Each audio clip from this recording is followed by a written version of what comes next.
like 2020 was a time where a lot of us came together because if anybody remembers this, if you haven't blocked it out already, I mean, I don't know where to begin with the Black Lives Matter and Antifa riots and then the denial that they were happening while we were watching them. Yeah.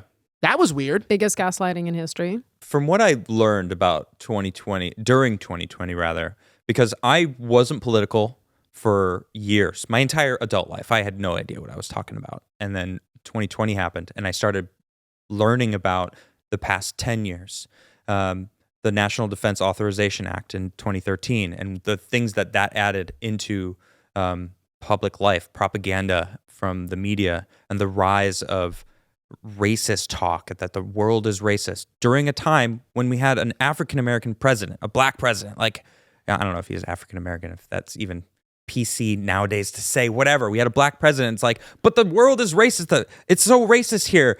And then if you look at how the pressure cooker of what that started in the beginning of the era, like 2012, 2013, and as it went on, it felt like 2020 was finally like the crescendo of all of that, and it just exploded out onto the streets, under the name of George Floyd. And then it was, of course, during this pandemic, and so much stuff was going on, and the amount of gaslighting that has went down in 2020, just I can't believe how many people believe it all.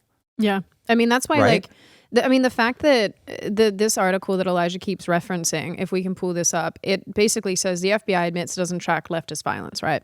That's nuts. Yes. So they do say in this article that in a congressional hearing last week titled Confronting Violent White Supremacy, because of course, they have to target white supremacy. We have to confront white supremacy. Anytime they can get those words they love into anything, they'll drop it in there. Yeah. So I mean, it's beautiful. Examining the Biden administration's counterterrorism strategy, FBI Assistant Director of Counterterrorism Timothy Langen said that the Bureau doesn't consider Antifa to be an organization. Remember, Adam, Antifa is not an organization, it's an idea. Just an idea. Just an idea. And so then they go on to say, and as such, they don't have specific information on the group's activities. For anybody who's been paying attention over the last, year and a half, what have Antifa been doing in Portland again? Just trying to burn down a courthouse? Well, yeah. I mean, they've also been, instituting their own autonomous zones. They've been, I believe, raping and killing people. Yep. They've been participating in not just civil disobedience, because I feel like that's such a nice way of describing what they've been doing. Yep. They have been actually acting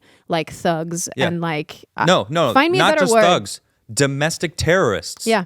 That they are the definition. FBI, I'm talking to you right now. The parents, my goodness. Look at Antifa. Please